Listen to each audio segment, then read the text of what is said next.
To cross King Henry VIII usually meant only one thing, that you would lose your life either on the scaffold or the executioner's block.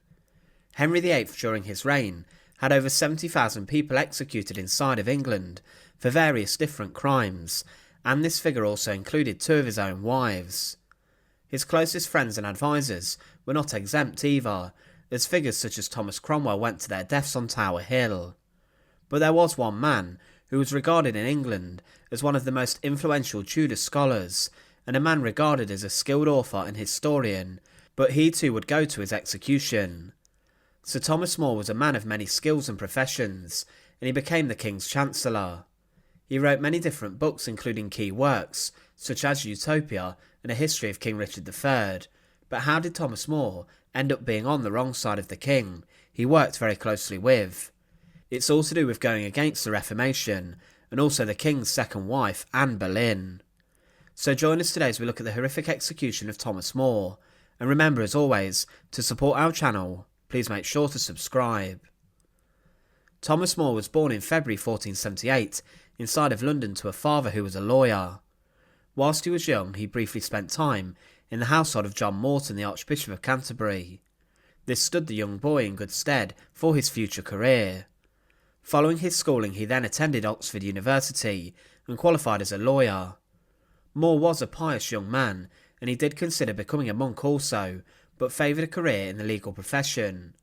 He rose throughout London and worked as one of the under-sheriffs of the city from 1510 to 1518, but in 1514 he had become involved in royal affairs.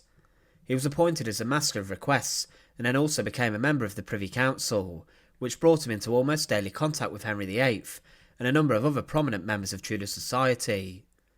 He was part of a delegation sent to the Holy Roman Emperor Charles V, and around 1515 he wrote the history of Richard III. This book documented the life of the notorious king and established Richard as a tyrannical ruler.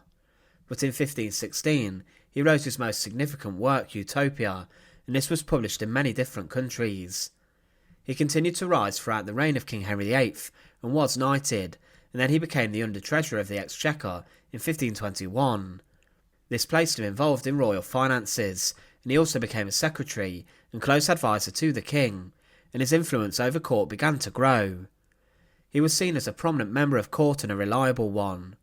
He was involved in drafting official legislation for the king and also Cardinal Wolsey, as well as welcoming diplomats and visitors to court. His growing reputation led him to become a Member of Parliament for Middlesex, and he also became the Speaker of the House of Commons and the Chancellor of the Duchy of Lancaster. In this role he was involved in justice and law in the north, but More's greatest role saw him become the King's Lord Chancellor in 1529. Cardinal Thomas Wolsey, who formerly held this position, had fallen from grace after he could not gain the king his divorce from his first wife Catherine of Aragon.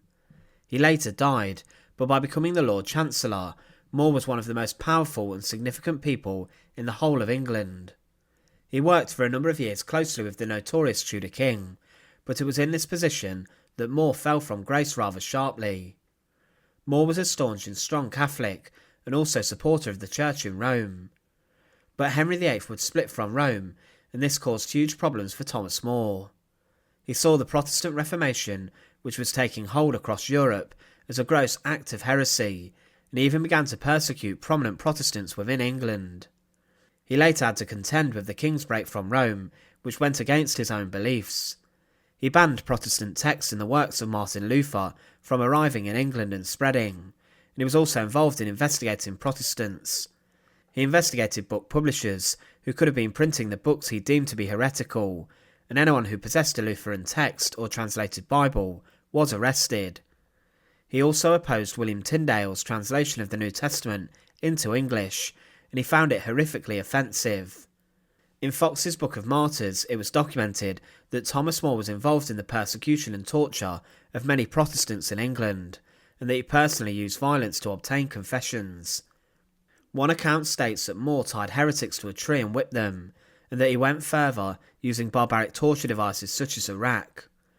Thomas More also sentenced a number of heretics to death and had them burned at the stake in Smithfield, and he also later admitted using torture on heretics, including children. But although he was known for acts of brutality, Today he's considered a saint by many inside of England. As Henry VIII split from Rome, it was clear that More had an issue with accepting the king's supremacy over the church in opposition to the Pope. More supported the Pope over the king, and he refused to accept Henry, and refused to sign a letter in 1530 asking the Pope to annul Henry's marriage to his first wife Catherine of Aragon. Henry VIII made a law stating it was a crime to support the Pope or anyone else's supremacy over the church, and More argued personally with the king over a number of points with regards to religion. In 1531, Henry issued a law that forced all the clergy to support the king's supremacy and role as the supreme head of the Church of England, and More, as expected, refused to accept the oath of supremacy. He went further also and rejected the annulment of Henry and Catherine, and because of this defiance it was clear his career was only going one way. More was forced to resign from his role as Lord Chancellor on the 16th of May 1532, but he did stay at court to advise the king. But his religious views in opposition to the changes, and also Anne Boleyn, caused him to lose his job. He refused to attend the coronation of Anne Boleyn as the Queen of England, and this grossly offended the king and new queen. His refusal to attend was viewed as opposition to the royal pair, and Henry took strong action and charged him with the crime of taking bribes.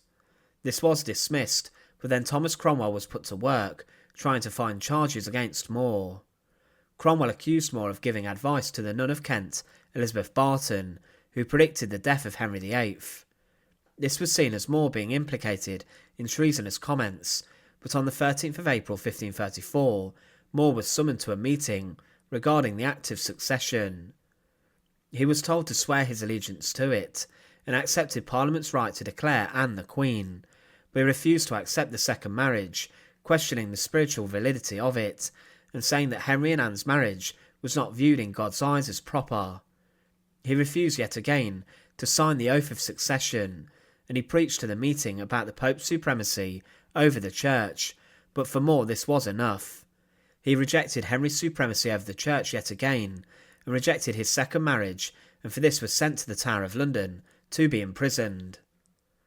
Whilst he was held at the notorious Tower, Cromwell did visit a number of times to try to get him to change his mind, but Thomas More was willing to die for his conscience. He was charged with treason and was tried on the 1st of July 1535. His judges included Anne Boleyn's father, brother and uncle, which meant he stood no chance. He refused to answer a number of questions, but Cromwell had gathered a star witness, Richard Rich, who stated that in his presence, More had denied the king's supremacy as the head of the church. More did question this, but he was found guilty of treason 15 minutes later and was sentenced to death. After his guilty verdict was announced, he said, "No temporal man may be the head of spirituality," and stated that the king's act of supremacy went against Magna Carta.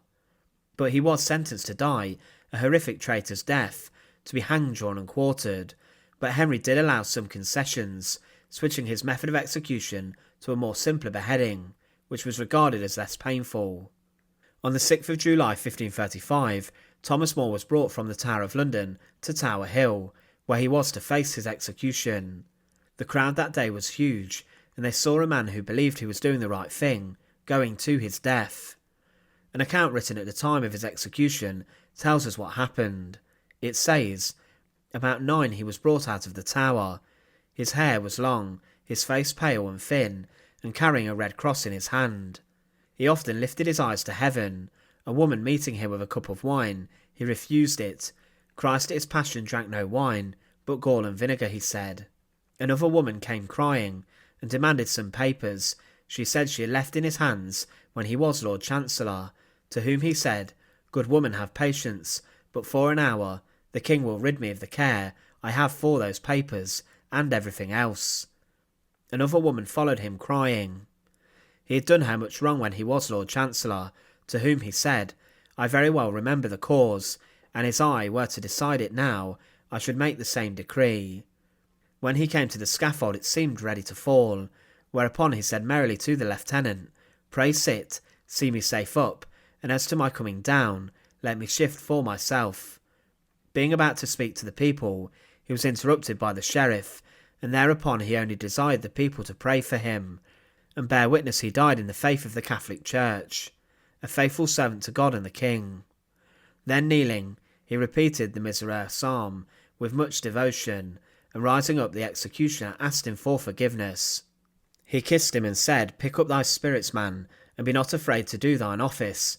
My neck is very short, take heed, therefore thou strike not awry, for having thine honesty." Laying his head upon the block, he bid the executioner stay, till he had put his beard aside, for that had committed no treason. Thus he suffered with much cheerfulness. His head was taken off at one blow, and was placed upon London Bridge, where, having continued for some months, and being thrown into the Thames to make room for others, his daughter Margaret brought it, closed it in a leaden box, and kept it for a relic. Thomas More's execution took place on Tower Hill, and the sight shocked the large crowd. His head was taken clean off with one swing of the axe, the executioner doing his job well. After this, his remains were taken into the Tower of London, and were buried inside the chapel of St. Peter ad Vincula, with his head then being placed on a pike above London Bridge, to tell people not to mess with the king. But Thomas More's execution on Tower Hill was incredibly shocking, as at the time he gained a huge amount of power during the reign of King Henry VIII. But he went to his death, a man who could not relent upon his own beliefs, and because of his religious convictions, he was executed crossing Henry VIII. He rose to the position of Lord Chancellor, but fell incredibly sharply. Today he's seen as a celebrated scholar of the Tudor period, and as a key Renaissance philosopher and author. Once again, thanks for watching. To support our channel, please make sure to subscribe, and once again, thank you so much for watching.